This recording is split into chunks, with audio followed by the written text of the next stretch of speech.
If you're enjoying Pigoted Podcast, why not sign up to our Patreon?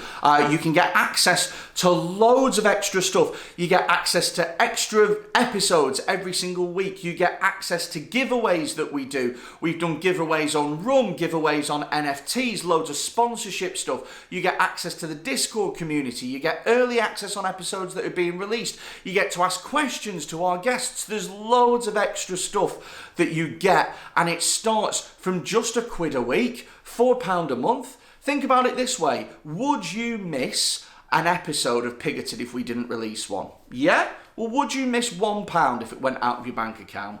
No? Well then, get yourself signed up to our Patreon, because by supporting the podcast, you're helping to make it possible. You're helping to pay for all of the recording space and all of the equipment. So please, if you do enjoy the podcast, check out the Patreon. You get loads of extra benefits, and a big thank you from me. Enjoy the podcast. This week's podcast is brought to you by Window World. Window World are the home of rock bottom prices on all of your UPVC windows, doors and conservatories. Right now they're doing a very special deal where you can get 8 windows and 2 doors for only £2,495. So if you're thinking about getting new windows or doors, if you want to upgrade yourself for 2022, then get yourself down to windowworldupvc.co.uk or give them a call on 0151 531 0056. That's Window World, the home of great quality windows and doors. Welcome to Pigoted Podcast. I'm Freddie Quinn. And I'm Dr. Cat Ford. I knew you were going to do the big thing. I knew you were going to... Literally, the only reason that I wanted to do that was to see how you said doctor. That made me so happy. I am Dr. Pause Cat Ford. Do you know people are going wild about your name? Really? Why? Yeah. So, you know Jamie Hutchinson? I don't know if you... The name rings a bell, but he's a comedian. So he went viral because his brother is autistic, and his brother every night at 9 o'clock dresses up as a doctor and gives him a physical exam and basically beats the shit out of him. So he pretends to be a chiropractor then, not a doctor. Well, he gets a ladle. He's like, just check here, and he's smashing him with a metal ladle. Yeah. And he's told his mum about it, and his mum's like, they need the routine. So he just has to put up with it. But what's really funny is that his brother will text him throughout the day going, don't forget you have an appointment tonight at 9. And then he'll sign it off Dr. Catford. And then sometimes he's got a fake receptionist as well. Yeah. And he'll be like, Dr. Catford is requesting to see you at 9 p.m. Please confirm. And his receptionist is called something else. Yeah. Anyway, it's Dr. Catford. And you're right. Dr. Cat Ford. Yeah. And when people heard, they lost their fucking minds. It was one of those things where, like, I wouldn't be surprised if there was a subreddit somewhere that was like, oh, the fucking, they're like the DC and Marvel worlds are interconnected. The Pigoted and fucking Jamie Hutchinson worlds are connected. Oh, yeah, man. People lost it. So, Dr. Catford. Yeah. What is it that we are talking about today, Dr. Catford? So we're going to talk about something very interesting that a lot of people slightly misinterpret, called the Dunning-Kruger Effect. Now, I think I know what this is, and so can I jump in and slightly misinterpret it before everyone else? Absolutely. So, and I will illustrate this with an example, right? So, yesterday, there's a cafe near where I live, right? It's and it's the most mental cafe because they have 2 chefs, right? One of them makes the best breakfasts I've ever had, the gorgeous. The other one puts pea shoots on fucking everything. Right. I have eggs Benedicts, and he's like, "Fa-tumph, there's all the pea shoots in the world. Enjoy digging your breakfast out of that, you fat cunt. What do you want, pancakes? Fa-tum, pea shoot, motherfucker." So whenever the pea shoot guy's in, I'm like, oh, God, I'm going to get fucking pea shoots. Anyway, I went in the other day, right, and pea shoot man was in. And I was like, oh, disappointed, but I'll take it, right? I get my usual breakfast. You could just say, without the pea shoots, no, he please. does other mental stuff as well. Oh, so, okay. So I have the same thing every time. I have an eggs Benedict chorizo, which is basically a couple of little toasted slices of chorizo instead of bacon or or salmon, and then poached egg, and then hollandaise. Nice. But what he does is he puts avocado on it for no fucking reason. I don't want avocado. It doesn't say on the menu avocado. So I just leave him to it because at this point, him fucking with the menu, in my head, it's better the devil you know. Right. Do you know what I mean? Yeah. So I just go, look, I know when it comes, I have to go like that to get rid of the pea shoots. I'd have to go underneath, get rid of the avocado, and then I can begin enjoying a meal. So I get that every time. I also get an apple juice. Who doesn't like apple juice? And I get a flat white. You've been to coffee shops with me many a time. I only ever order flat whites. Right. Okay, yeah. So, flat white comes, coffee comes, everything comes. She brings, this 18-year-old girl brings over a flat white, right? That is a cappuccino. There is no doubting that this is a cappuccino. It's got about a fucking inch worth of foam on the... It's got a little foam dome. It's like a little Millennium Dome on the top, right? And so I say, oh, excuse me. I said, I ordered a flat white. That's a cappuccino. And she went, no, it isn't. And I went, what? And she went, that's a flat white. And I went, no. I said, that's a cappuccino. And she went, no, that's a flat white. And I didn't know what to do at this point. And so I just went, okay. And then what I did, like a little bitch, is... So she had me so shook, right, that I was Googling images of flat whites and cappuccinos. And I was like, I've clearly got a cappuccino. Why did I even second guess myself? I even Googled the difference between flat whites and cappuccino. And a flat white is literally called a flat white because it's flat on the fucking top. There's no foam on the top. The foam is infused with the... Right, anyway, right, it got me upset. The thing I'm most enjoying about this is that before we got going, you were having a little rant about being sick of being told what's okay by middle-class comedians. You're just like, I'm working class. I like working class humour. It's dark. Do you know what? I couldn't tell the difference between a flat white, a cappuccino, and a latte. I just want coffee, hot milk. The thing is just having this little rant about your coffee. The thing is the flat white's about... so working class. The flat white's about £2, and the Eggs Benedict is about £6. Like, I can stretch to that, What can I say? It's like when people, comedians do this thing. It pisses me off so much. Where the go-to thing that comedians say for middle class is they go, hummus or something like that. It's like it's 69p at Asda. Yeah. Like when you're talking about hummus, like it's some unattainable fucking. You just buy it. It's cost nothing. So anyway, long story short, I ended up not drinking the coffee, but paying for it all. I can't drink cappuccino. What? I'm really fussy. No, you got to explain, what is actually the difference between a flat white and a cappuccino? So it's just the amount of milk to foam ratio, right? Yeah. But it's... So you could have just scooped up I don't a want... lot of foam No, because I like the little layer on top of a flat white. That's my favourite bit. Just scoop up most of the foam? No. All right, okay. I'm not going through... I might as well make the bloody thing myself at this rate. I'm a customer, not a fucking geologist. But what really... Exactly. Oh, just get rid of this layer of sedimentary foam on the top of my fucking... Just get to the igneous layer of coffee, why don't we? And I'm amazed that I remember those two things. Well done. Thank you. Igneous rock just came in my head then. So anyway, I paid for it. She goes, was everything all right with you? And it was the same 18-year-old girl. Was everything all right with your meal? And I went, yes. And I paid for it and left it in a bizarre act of defiance that 2 days later, I'm still upset about that I let myself get bullied like that. But this is, in my head, what the Dunning-Kruger effect is. It's somebody whose own incompetence stops them from seeing their own incompetence and thereby amending and getting better. So she's so fucking stupid, no offence to her, that she doesn't... Yeah, that fixes it. Yeah. She's so daft, so silly. I'm trying to soften it. She's such a silly mare. She, basically, her incompetence at making a flat white stops her from realising that isn't a flat white. And so in her head, she's like, it's a flat white. Even though I'm telling her it's not a flat white, it stops her from being able to go, oh, well, I wonder what a flat white actually is then. And then go in and making a fucking flat white for next time. Her own incompetence stops her from developing and becoming better. Is that what the Dunning-Kruger effect is? And if you're going to say, much. Yeah! Yeah, like that's a really good illustration of it. Thank you.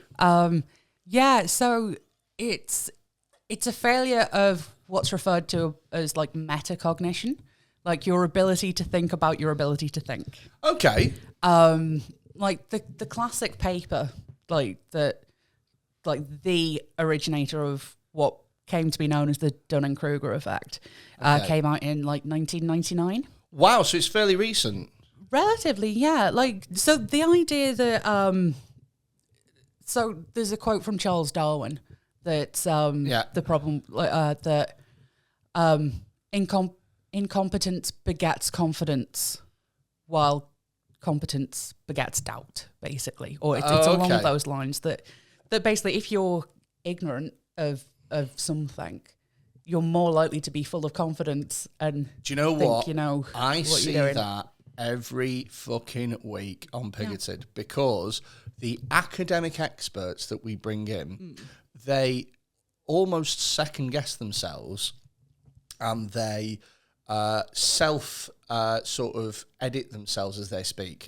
So you know, you'll get somebody who's an expert in fucking sunflowers, do you know, and they'll go, well, there's 47,312 sunflower species in the world. Well, actually, there's 46,000, but it really depends on what you define as a sunflower subspecies. But generally accept, you know, they're like that. Do you know what I mean? Yeah.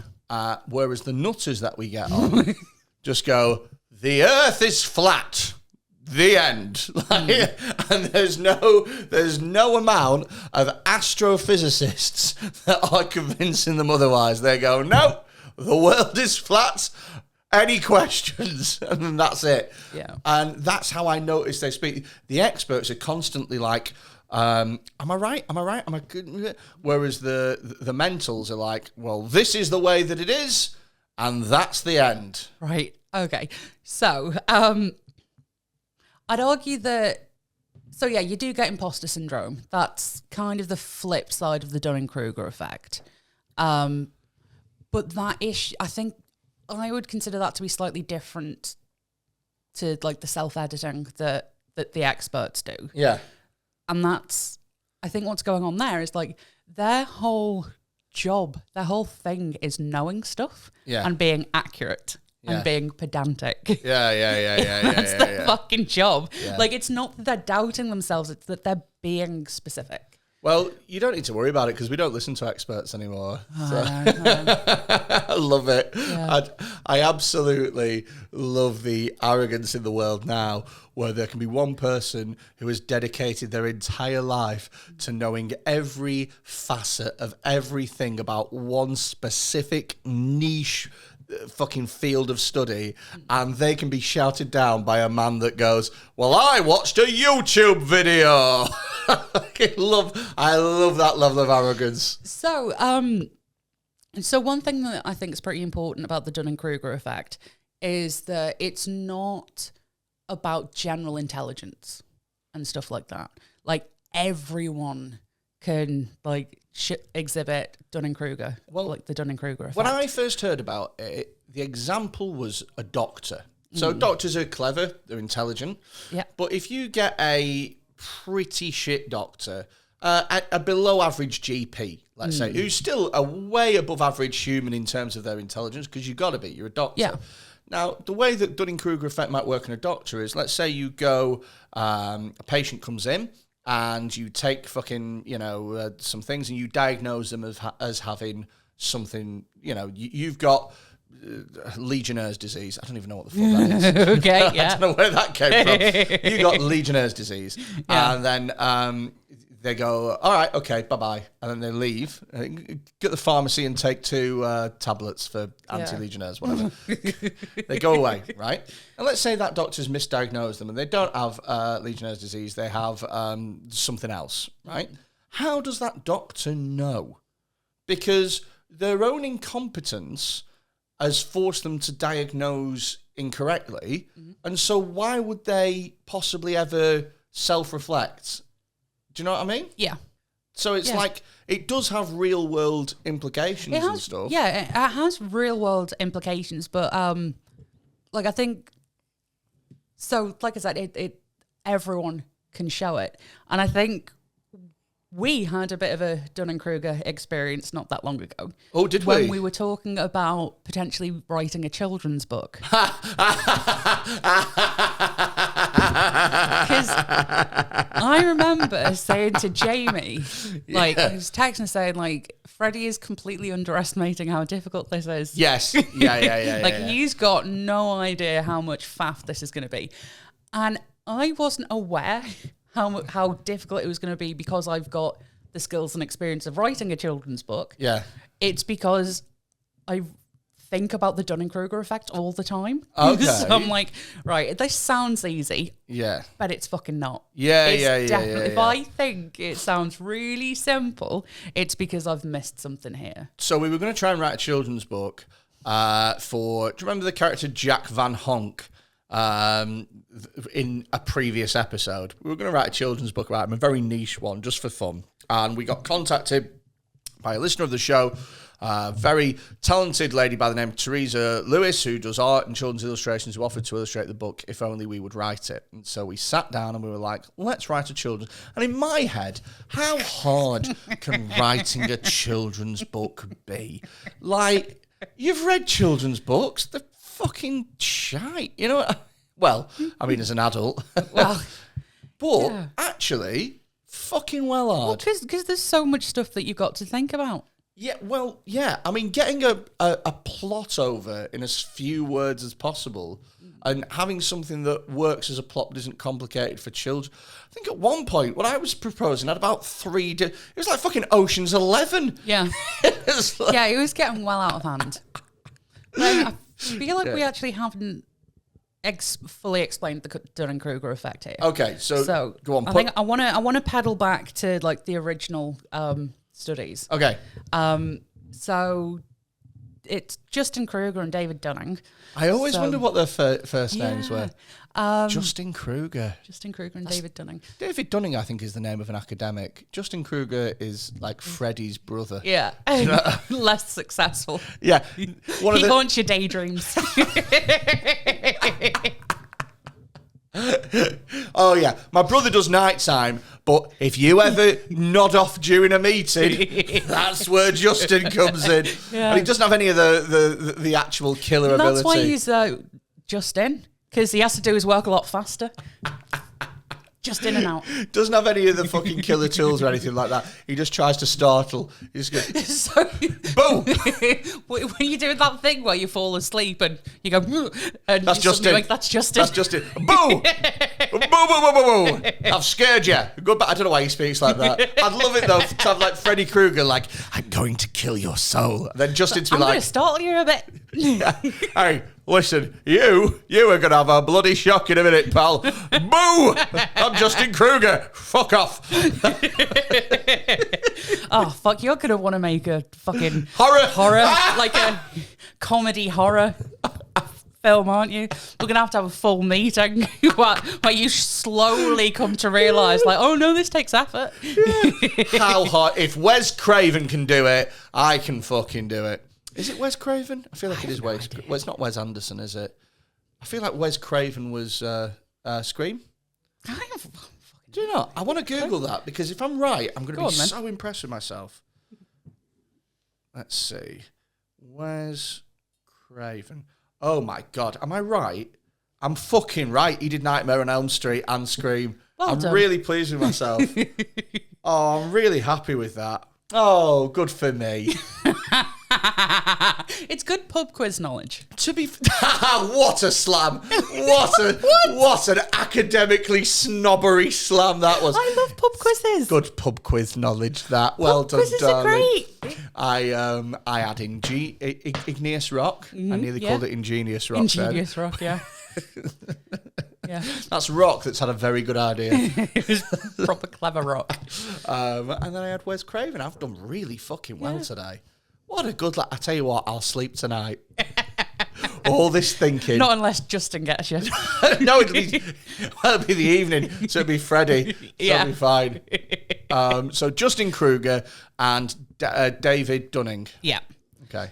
And so the story goes that they were kind of inspired by this incident of a bloke called MacArthur Wheeler, who went into 2 separate banks in Pittsburgh. Yeah.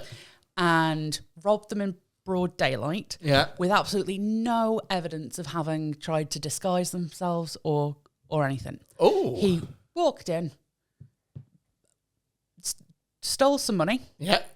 Even on the way out of one of the banks, he looked straight at the CCTV. Nice. Wandered off. Now, I'm not a bank robber, but I would say he's made a cardinal sin. He has made a bit of an error. I would say that the reason that most bank robbers wear masks is not for branding or as a vanity project. Wow. MacArthur Wheeler did think he had hidden himself from the video cameras. When he got arrested about an hour after the CCTV went out on TV, Yeah. and he got picked up and he was interviewed, one of the things he kept saying in absolute dismay was, "But I wore the juice. I wore the juice." I wore the juice. He thought if he rubbed lemon juice on his face, he would become invisible to cameras. What? So he... Oh my God. He thought that if you rubbed... This, right... I don't know what he's doing with himself now, but I guarantee you he doesn't believe in the COVID vaccine. I guarantee you. Possibly not. I guarantee you he's one of those that's like, oh, well, you can solve COVID by getting a Persil Liquitab and rubbing it against your ball sack. You know what I mean? Like, he'll be one of those people. Yeah. So why did he not, right? And you won't know the answer to this, but I'm just spitballing. Why did he not video himself first of all? I think this was back in 95 that this happened. But you could So still it's not quite as easy. But you could still buy a video or get hold of a video camera and just rub fucking lemon juice on your face and then go, oh, that myth doesn't work. But you'd have to, at the very least, have the cognitive ability to go to question, would that even work? What's the mechanism there? Like, if you don't even have that level of cognition, of like thinking about the thoughts you're having, then you are just going to make these daft mistakes. Back in the day as well, back in the 90s, that was when knowledge of the man in the pub reigned supreme. So you know the bloke in the pub that would be like, you know, the world record for fucking eating eggs in under a minute is 300, and you go, that's not possible, and you go, no, it is. But you couldn't Google it. You couldn't get your phone out and go, what's the world record for eating eggs? 15. What the fuck are you talking about, Dave? Yeah. So you just had to believe it, and I reckon if this dude was thick enough, he thought, Mike, lemon juice. Yeah. Oh God. So there was that story, and that kind of inspired Dunning-Kruger to do a set of experiments that were all about checking people's metacognition. Okay. So it was a series of 4 experiments. And now the first one I'm not really going to go over because it was a test of comic ability, which I think it's very subjective. Comic ability? Yeah. So like ability to... So the participants were given a sheet of paper with like a load of jokes written on them. Oh, this is my fucking wheelhouse. Here we go. And the participants were asked to like rate the jokes and like pick out which ones are the funniest. What? Right. And then... Does that not rely on the fact that everyone has a different sense of humour? Yeah, pretty much. Because they then also got like a panel of experts to rate the same jokes, and they came to different conclusions. That is the stupidest fucking experiment I've ever heard in my life. Because what comedians think is funny is not one-liner jokes. Like, well, unless you're like fucking Gary Delaney and Milton Jones or something, you could tell me the funniest knock-knock joke that was ever made, and I'll just be dead behind the eyes. Yeah. And also as well, comics, we've watched so much comedy that this is how I enjoy comedy now. Yeah, that's really funny. That's it. I don't really laugh at comedy anymore because you just become desensitized to it. Yeah. What? And because you see it getting constructed as well. Like, Yeah. I always find it funny at comedy nights. Like, you can spot the other comedians because they will laugh before the punchline lands. Yeah, Because, yeah, like, yeah, they'll yeah. see where it's going. But yeah, so, like, it's a fine, like, because constructing comedy, like, it's a skill. Yeah, right? yeah. And the argument is, like, the same skill that it takes to construct a good joke are the same skills it takes to recognize a good joke. Well, So that's interesting. From that angle, like, that's why they did the panel of comedians versus lay people. So what I would say is that I believe that comedy is the most fertile grounds for the Dunning-Kruger effect ever. Okay. Because every good comic that I know analyzes and reanalyzes and reanalyzes and reanalyzes. Mm-hmm. I reckon I do 100 gigs a year. I will be genuinely happy with about 10. Now, that's not because I'm shit, but it's because I self-analyze and reanalyze, and there's little bits that I go, I wasn't quite happy with that. I didn't quite feel like that landed the way I wanted it to. And great comics, and even good comics, will constantly be, was that right? They'll be editing, they'll be changing words out, they'll be moving things around. And it is amazing sometimes, especially when you're writing a joke, you do this a lot. It's amazing at how putting an extra sentence in a place will completely change the dynamic of a joke. Changing one word might be the difference between a joke getting and a joke smashing it. Yeah. But the comics that are fucking crap, the dreadful ones, the deluded open micers, the dog shit pros, they just think that every gig they smashed. Now, I remember when I was about 2 years in, I did the biggest gig of my career to date. Well, not to date now, but to date at that time. Yeah. Was in a place in Mould, right? It was at the theatre. In Mould, there was about 250 people. I was very nervous. And I was on in the middle with another open mic act. Because, you get spots in the middle, when you start out 10 minutes and stuff. And I remember being dead nervous, but I remember having one of my best gigs to that point. I remember coming off stage and thinking, I can genuinely do this. And then the guy on stage after me died on his fucking arse, like had what I would have considered to be one of the worst gigs. And then he came off afterwards and he was like, oh, we both smashed it. We were both amazing. And I was like, oh, I see what this is. But I think it's a self-protective thing because I think that sometimes it's so hard for somebody to go on stage, because you bear yourself, do you know what I mean, on there. I think it's so hard to be reflective and critical and to go, they just didn't like me. You know what I mean? So it's like a protection mechanism that they will lower their bars and standards to the point where they go, oh, well, we're all smashing it. Yeah. So yeah, I see Dunning-Kruger effect amongst comics all the time. Yeah. I mean, so that's another reason perhaps why comedy isn't the best way of testing this, because there is that, like, especially with like comedians on open mic night, on like the open circuit and stuff like that. Like, it's probably not the best way of testing this effect, which is why I was saying we should just skip over it. Yeah, but I think it's interesting that they even tried it. Yeah. Because it to me doesn't make any sense. I think comedy is one of the most immeasurable things. Yeah. Because it really depends on the audience as well. Like, but also you will get, so it's probably come out of like observations, right? Like I don't know without speaking to the researchers, like why did you do that test? Yeah. Why did you come up with that first? But a lot of the time you start with observation and you notice stuff and go, oh, that's a bit weird. That's a bit funny. And everyone has at some point met that bloke, it's always a bloody bloke, who thinks they're a fucking laugh riot. Yeah. And they are not funny at all. And for some reason, like, they just don't understand that they're not. Like, David Brent, that's what his whole shtick is. Like, he thinks he's hilarious and charming. Yeah.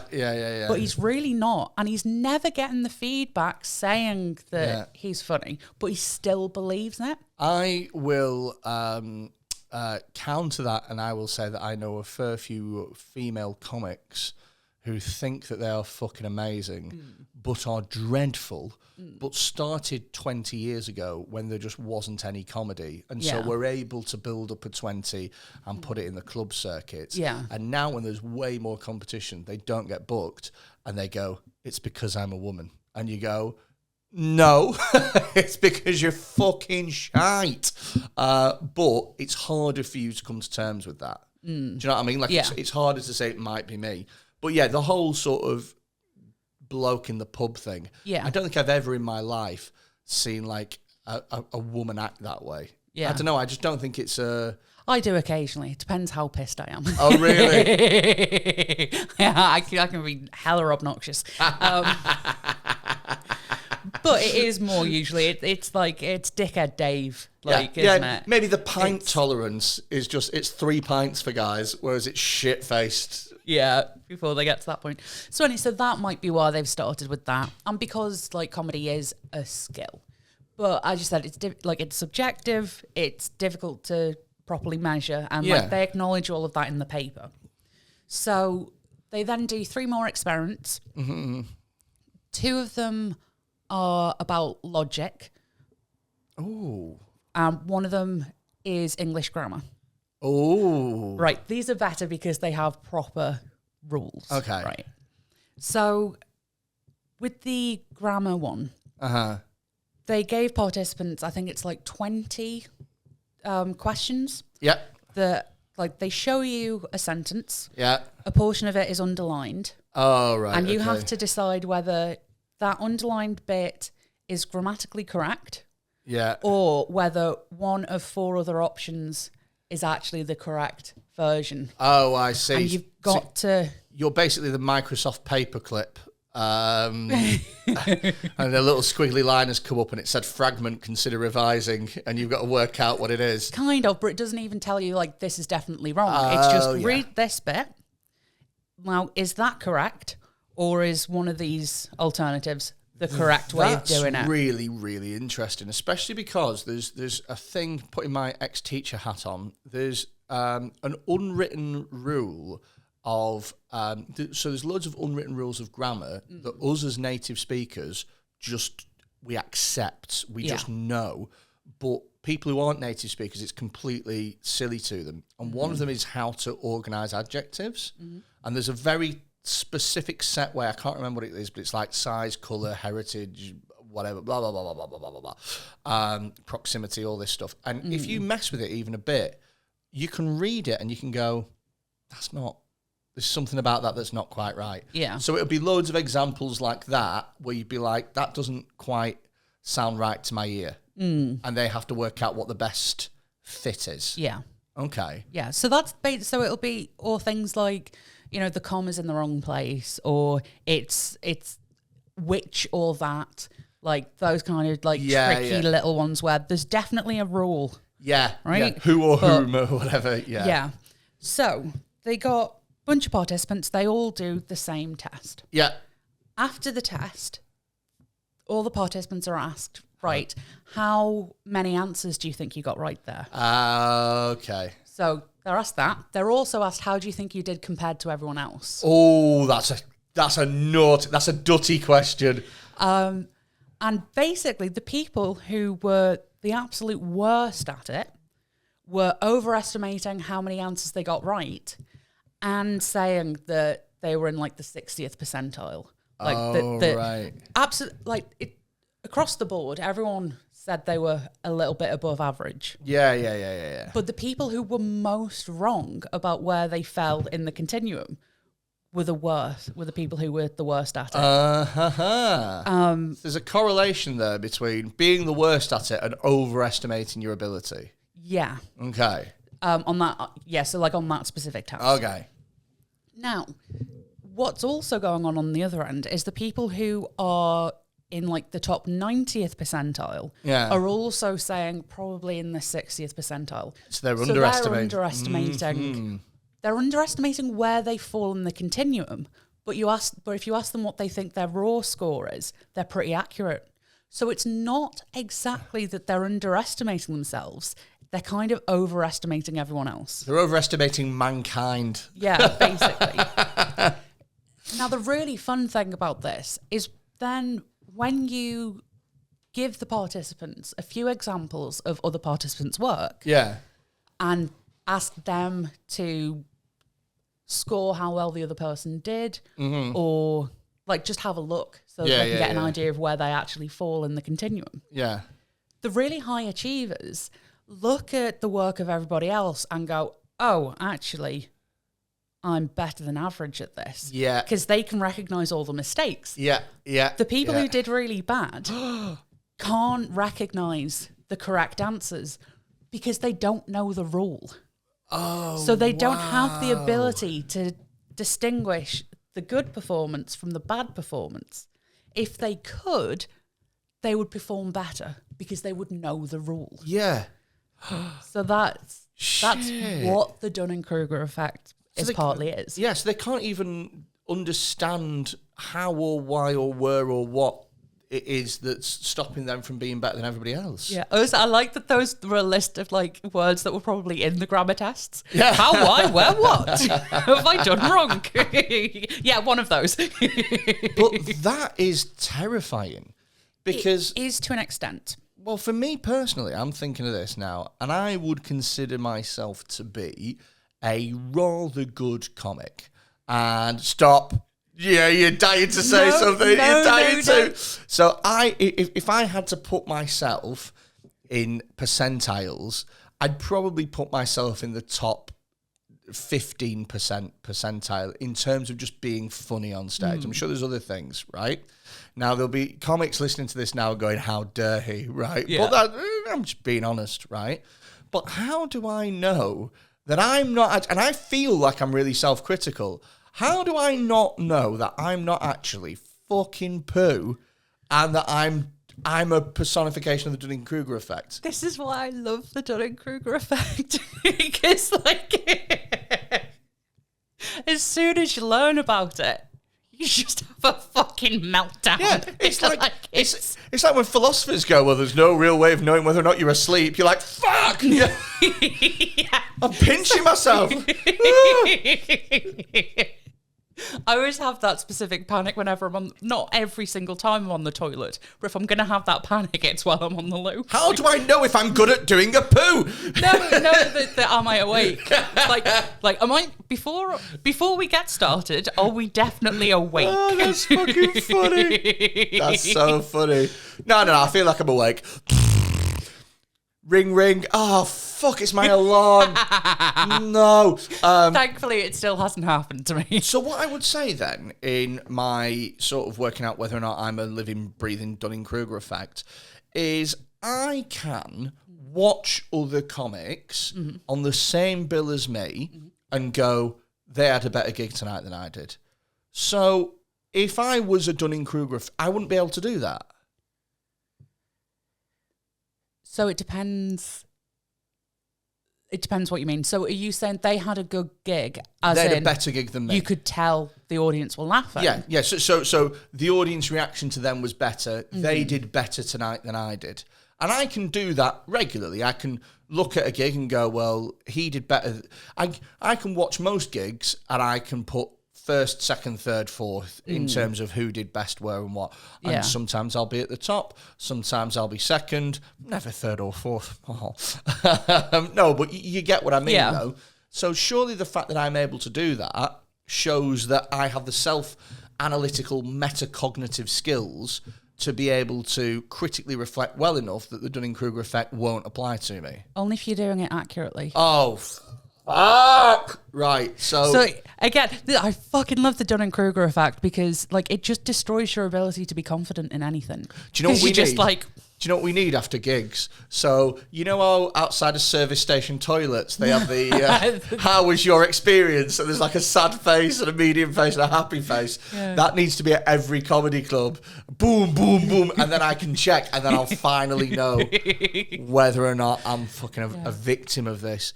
It's so hard because once there's no real way of knowing that you're a victim of it.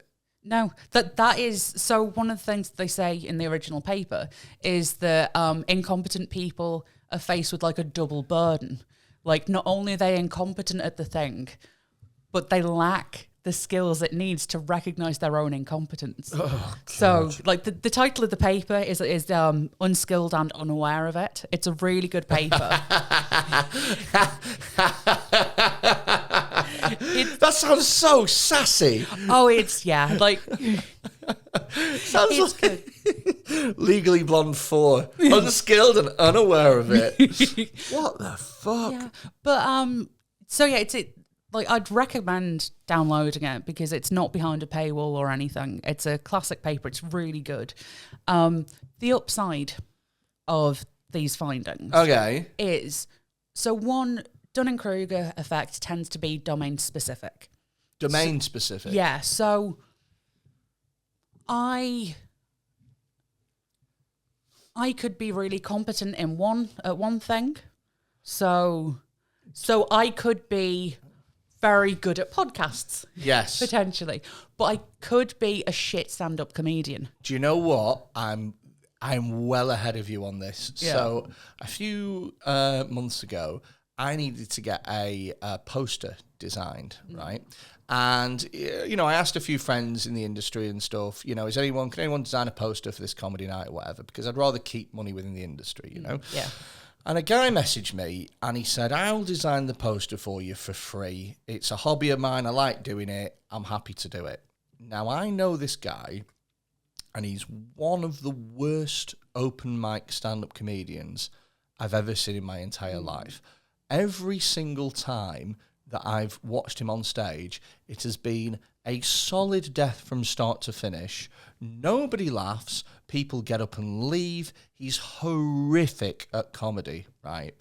So I thought, well, he can design it for free because it's free if he wants to do it. But I'm like, in my head, it's going to be shite, so whatever. 2 days later, he comes back with an incredible poster, right? Brilliant.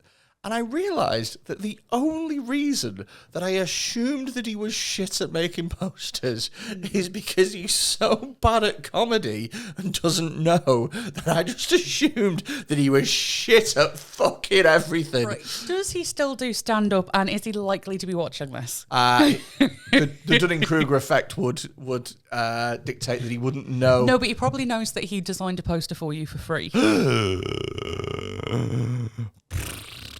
Well, I've said if it you now. didn't know before, Freddie thinks you're shit. I'm sorry, you're one of the worst acts in the country, but you design a great poster. So, do you know what, mate? I'd say go with that. I'd say go down that route. Yeah. So, it's really specific. So, when I was looking at this paper, I was thinking, so they've got a test of comedy, which I think's a bit dodgy, but I think I'd be about average on that. Logic, maybe slightly above average. What were the logic tests? So, it's something called it's a card selection test. I can't remember the proper name of it. It's on my phone. That's okay. But, so, basically, the test is you get given 4 cards. Yep. And you get told a rule. Okay. So the rule might be any card that has a number 3, or like all the cards have a number on one side and a colour on the other. Okay. The rule might be if the card has a number 3 on it, the other side has to be yellow. Okay. And then you're shown these 4 cards. Yeah. Number 7. Yeah. Number 3. Yeah. A yellow card and a red card. Okay. You can only turn over 2 cards to test whether that rule has been broken. Okay. Which cards do you flip over? Well, the number 3 one, because you flip it over and then if it's not yellow, you'll know the rule that has been broken. And let's see. Well, that's the only one you need to flip, innit? If you need to flip 2. No, but I mean, that's the only one you need to flip in order to test the rule. Because the rule is if it has a number 3 on the front, then it must be yellow on the back. Mm-hmm. Now, the fact that one's yellow on the back doesn't necessarily mean that there needs to be a number 3 at the front. Mm-hmm. Yeah. So, and then the fact that there's a 7 and a 2 or whatever is is redundant because that's got nothing to do with the rules. You need to flip the red one as well. Why? Because if there's a 3 on the other side of the red, Oh, right. Yeah, the yeah, rule's yeah, been yeah, broken. yeah. Okay, I'm with so you. you're halfway there. Yeah, I'm with you. But that, like, so the rule If I'd have had those cards in front of me, I would have got to that conclusion. I knew that the 7 had nothing to do with it, Yeah. so that would have been out. Yeah, because the rule says nothing about the colour on the other side of the number 7. Yeah. Also, yeah. So you flip the 3 Yeah. and the red, because the yellow can have any number on the other side. Yeah, it doesn't matter. And the 7 can have any colour on the other side. Yeah. They're irrelevant to the rule, but the other 2... Yeah. Yeah. So a lot of people make mistakes on that. So they flip the yellow and go, oh, I'm expecting a 3 on the other side, and they don't realise. Yeah. Yeah, okay. Yeah. Or, yeah, basically. Or they'll get one flip right and the other flip wrong. Yeah. But there's a rule to it. Is like, what cards do I have to flip to to prove that the rule has been broken? Yeah. If all you want to do is confirm, you'll probably flip the 3 and the yellow. Yeah. But the yellow actually gives you no information. Okay. So anyway, yeah. So that's one of the logic ones. Yeah. And so people will do that test of like same setup, loads of different questions. Yeah. Like one will be a shape and a word. The other one that I've seen that was really fun was 4 cards. The rule is only over 21s can drink alcoholic drinks. Yeah. So you can tell it's American. Yeah. And then you've got a card that has a picture of a can of Coke. Yeah. A card that has a picture of a pint on. Yeah. One card that says is 22. Yeah. And another card that says is 17. Okay. And so it's then like flip the cards to see if the rule's been broken. Okay, so you flip the is 17 one, and then you flip the fucking can of beer one. Yeah. Yeah. Okay. Yeah. I'm with you. So as soon as you know the rule, actually, it suddenly becomes really easy to figure out which cards to flip. Yeah. But if you don't know the rule, people tend to do about they'll perform at chance level on that card thing. But so you'll do the test. So either like the grammar test or a logic test. Yeah. People perform. They'll say what they think their performance is. Uh-huh. They'll be completely, if they're low performers, completely unable to spot who's got it right. Oh, really? Versus themselves, until you teach them the rules. And then once they know the rules, that's the end of the matter. They can spot it. They know how to spot how. So okay. The Dunning-Kruger effect, it means that if there's a good chance there's at least one one area of your life where you think you're doing brilliantly, but you're actually fucking up. Food, I think, is a big one. The amount of people that overestimate their cooking ability is fucking insane. Yeah. Like, I've mentioned many times before on every fucking podcast that I'm a really fussy eater. And we went for sushi before this, and you know that I'm a fussy motherfucker. The amount of people that are like, no, I make the best roast potatoes. Yeah. It's weird though, because you would have thought that you'd think that would be an area where you can't estimate your ability wrong. Like if you say, "Oh, I'm really good at baking cakes," try and bake a cake and it's just fucked up. Yeah, you'd think you'd be able to recognise that's a bad cake. But the thing is, though, is I think it gets offset by the fact that food that you cook is always sort of tastier than food that you buy because you have a sense of achievement and accomplishment. And so that's what you're tasting. You're going, sweet success. I find the opposite. Really? I tend to be really annoyed by the food I cook. If I'm cooking for people. Yeah. When I'm eating it, I'm like, oh, that could have been a bit spicier. No, the balance is off there. I'm pulling it apart. Whereas if somebody cooks for me and puts it in front of me, I'm like, this is great. I had an ex-girlfriend once, and she wanted me. It's like we've been together for long enough that Christmas was where are we going? Yeah. You know what I mean? And she was like, well, you've got to come to my mum's for Christmas dinner. She was like, oh, my mum makes the best Christmas dinner. And I was like, oh, God, because Christmas dinner's maybe my favourite meal. And it's the only thing about Christmas that I'm asked about. Yeah. Really like Christmas dinner. It's delish. And she was like, no, it's just trust me, it's amazing. And I was like, I mean, what can I do? What can I say? No. Do you know what I mean? I'm just like, fine, whatever. I went there, and it stands as being possibly the worst meal I think I've ever eaten in my fucking life. It was so bad. The mashed potato was, you know when you get it like, it's either incredibly smooth. It was smooth to the point of being whipped cream, but then there were stodgy ass bits of lump in it that were like little rocks almost of mash. So it felt like what she'd done is she'd made 2 lots of mash, one that she'd whisked to the point of it being like a fucking blancmange, and then the other one where she'd gone, well, I'll not repeat that same mistake, got a load of potatoes in a pan and gone, 1, and then just combine them together and be like, that's how I make potatoes, baby. She had little roast potatoes that, I'm not joking, you could put up a fucking shelf with them. They were like rock hard. And the worst was the gravy that she'd made hadn't been stirred properly. And so, you know, when you get that gross gravy that has like little, you know, like Jupiter has sunspots, like that moving across your gravy, and you're like, oh God, the worst thing in the world. And all of her, oh, this is delicious. This is the most amazing thing. I want it to be like, if I was in prison, I'd be furious at this meal. I'd be fucking fuming at it. Yeah. So I tend to find that cooking is one that people just massively over or underestimate on. Yeah. It's weird. Like, I don't.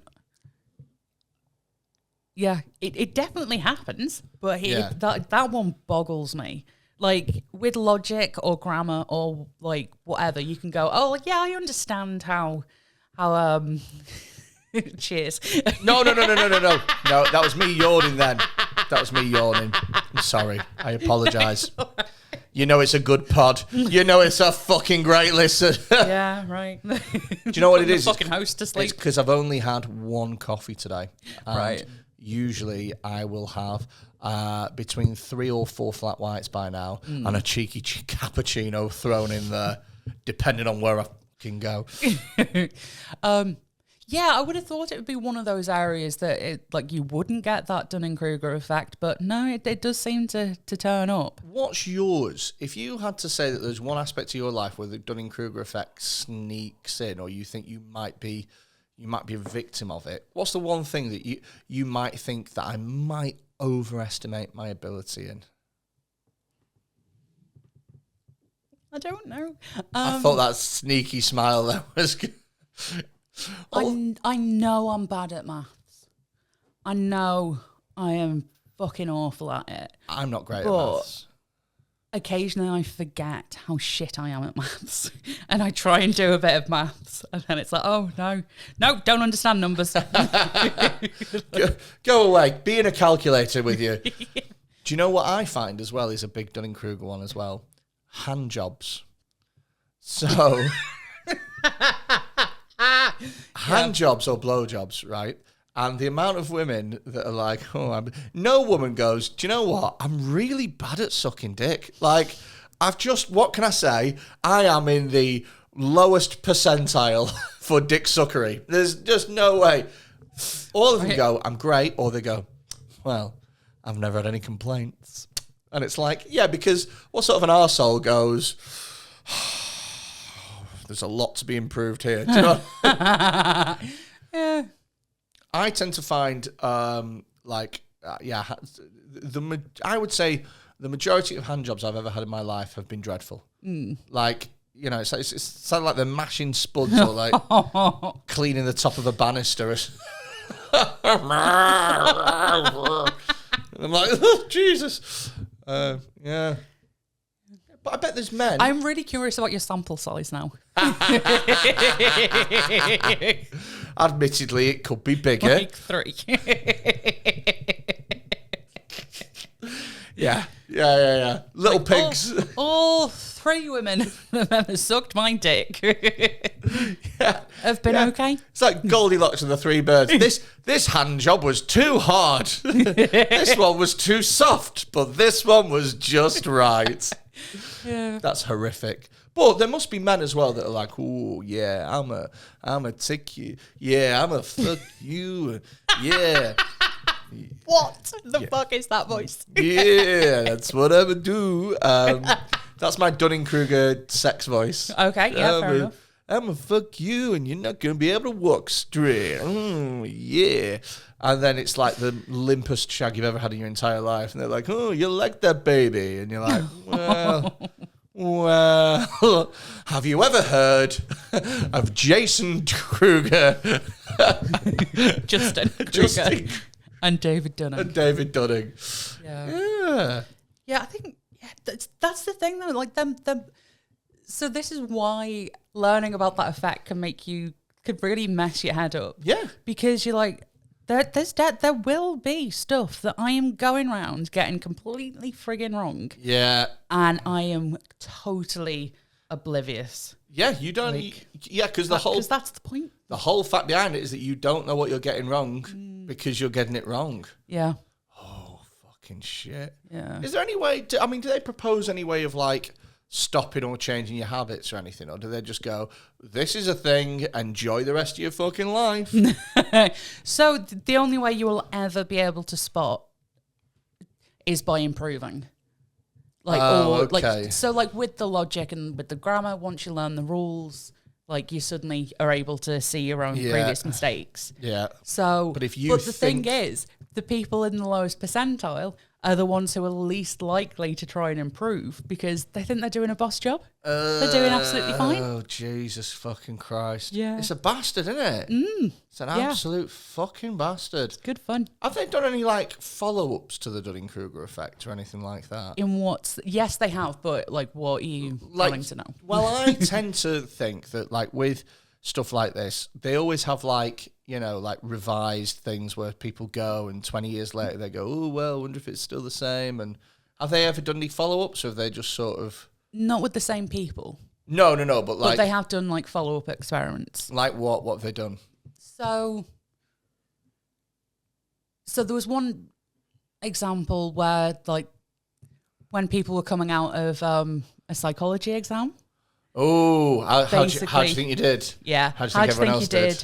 How well do you think you understood the course material and stuff? Oh. How do you think you did compared to other people? It's setting them up to fail in it. Yeah. Well, no. It like yeah. It's just research. Yeah, like, they've already yeah. failed. Yeah, and like asking them to review themselves and then like saying to those people as they're coming out, well, do you mind if when these exams get marked, if we look at your actual score, so we can see how spot on you are? Yeah. And again, everyone's sort of saying, oh, I think I'm a little bit above average. Yeah.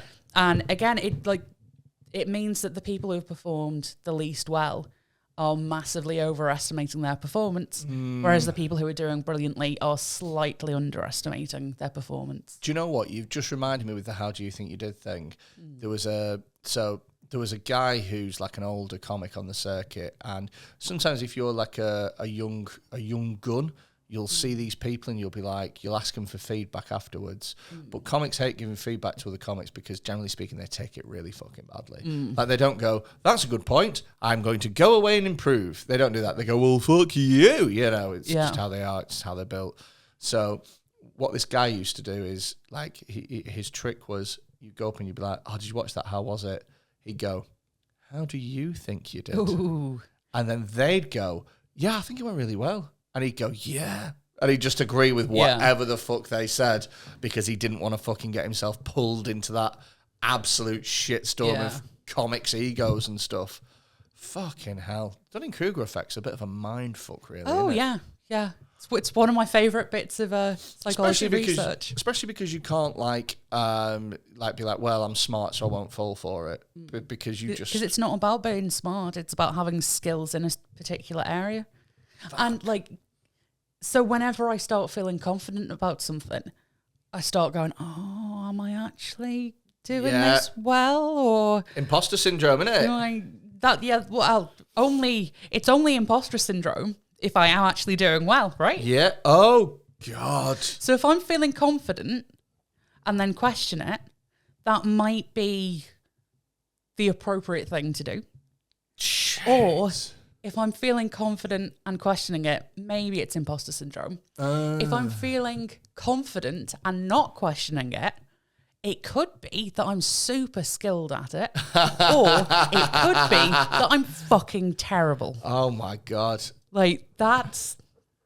There's no way of getting around this, is there? The only way to deal with it is just to be like, well, it might happen, so go figure. Yeah, basically. And if somebody, tries to give you advice, just take it.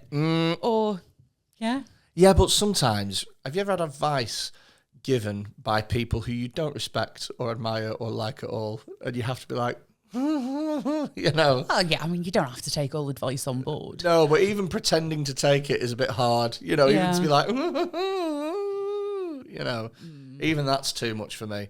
Right, Dunning-Kruger Effect, done, sorted, finished.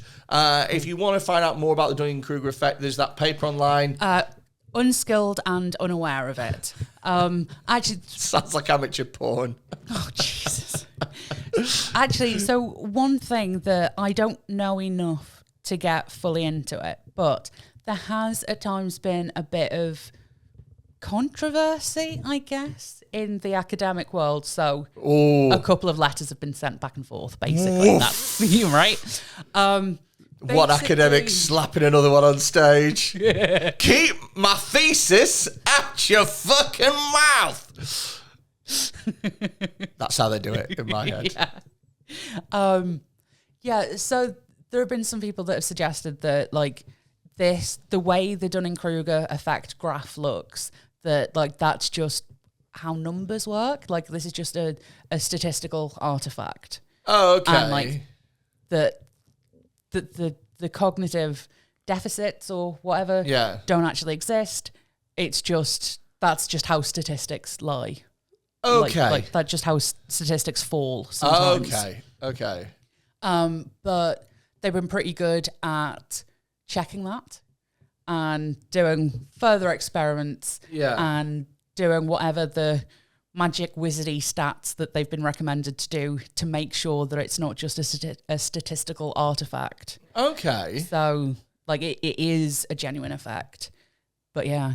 So well, that's the thing. I mean, with any sort of academic research worth its salt, you'll always get some cunt going, what about? But no, that's not some cunt, though. Oh, that's part of the process, right? I mean some cunt whose job it is to be a cunt. Do you know what I mean? Like, so I used to sort of it's a scientist sciencing. Like, I when I used to learn about philosophy and stuff like that at school, no matter what it was, there'd always be David Hume, who was a famous skeptic, who was like, and he just flattened everything. You'd be like, oh, can you not just let people have nice things? Just let people feel like they've accomplished something. But yeah, I get that it's part and parcel for people to... I had a friend... And also, like, you will get people who write a bit of research and do the statistics on it, and they think they've done a really bloody good job. Yeah. And they think they've thought of everything, and they've submitted it and published it, and then somebody else comes along who is potentially slightly better at statistics than them, who will spot the mistake that they didn't have the skills to spot. That literally happened to a friend of mine who is a scientist, and he submitted a thesis or something, I don't know, but then it was like something that was like going towards his big fucking doctor thing, and he submitted it to a paper either before or after, and it just got fucking annihilated. Like people just tore it to fucking shreds. It was like, ow. The world of academia it's bitchy, isn't it? It has its unpleasant moments. It's like Mean Girls, but with smart people. I think there's on Wednesdays we disprove theorems. We do that every day. But like people are trying to be nicer about that stuff now. Like, because why be a dick about it? Yeah, because it is fun.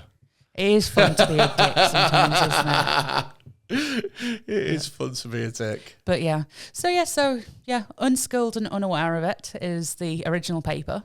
And if you put like David Dunning into YouTube or the Dunning-Kruger Effect, like basically every fucking podcast has an episode about the Dunning-Kruger Effect. Really? Pretty much. Like every skeptics. And if you want to have a chat with Justin Kruger, just have a nap. Siesta. Have a nap on the bus. Yeah, have a little siesta during the day. He'll come, boo! Any questions? You've overestimated your ability there, lad. Boo! And that's the end. Right, Cat Ford, Dr. Cat Ford. If people love you, where can they find you? What sort of stuff do you want to plug? So I'm involved with Skeptics in the Pub online, where twice a month we bring you interesting lectures from people who know a lot of things, and it's followed by a Q&A, and that's on Thursday nights twice a month. I'm also involved with the Merseyside Skeptic Society, and we've started having in-person meetups on the first and third Thursday of the month. So come find us, say hello. And that's in Liverpool City Centre. And other skeptic. Just check out skeptic stuff on the internet. It's good stuff. Skeptic stuff. It's good stuff. If you enjoyed this podcast, please consider subscribing and becoming a Patreon. You can search for it, patreon.com/pigoted. For literally just £1 a week, it helps us to keep the lights on, it helps us to keep the show running, and you get an extra episode, you get early access, you get more content, access to Discord servers, loads and loads and loads and loads of stuff. And if you are enjoying the podcast, if we deliver £1 a week's worth of entertainment for you, and you enjoy listening to this on your runs or on your drives or wherever you listen to it, walking the dog or whatever, then consider dropping us a subscription on Patreon, because it will help to keep the podcast going, and it will secure us going forward. Thank you very much for listening. We'll see you again next week. Bye-bye! This podcast has been sponsored by Outlier Distillery. They are the makers of the fantastic Hooley Manx White Rum, which is available right now on their Outlier Distillery website for just £34. And there's an extra discount code for everyone that listens to this podcast. Just enter Pigoted at checkout and you get yourself 20% off. Now, this was a company that was actually started in lockdown, and they make some fantastic drinks. I am a huge fan of this Hooley Manx White Rum. As you can see, I've drunk nearly most of it already. It's a really strong flavour, and it goes great in cocktails and daiquiris and rum and cokes. So if you are a big drinker, if you're a fan of alcohol and you like white rum, then get yourself down to Outlier Distillery's website and get your code 20% off by entering Pigoted at checkout. This episode of Pigoted Podcast was sponsored by Taylor's Toys. Now, for OG listeners of the show, you'll know Taylor's Toys. They've been sponsoring us since the beginning. They are a sex toy company that specialise in making high quality produce, like you grow it. You know, they make good products that don't fall apart after a couple of uses, but they're at decent, reasonable prices as well. You can head over to taylorstoys.co.uk right now, check out the amazing range that they've got on offer, and if you enter the discount code PIGOTED at checkout, you get 20% off and you get free delivery on orders over £25. It is a fantastic thing to do, especially with Valentine's Day just round the corner. Head yourself over to taylorstoys.co.uk and spice some things up in the bedroom.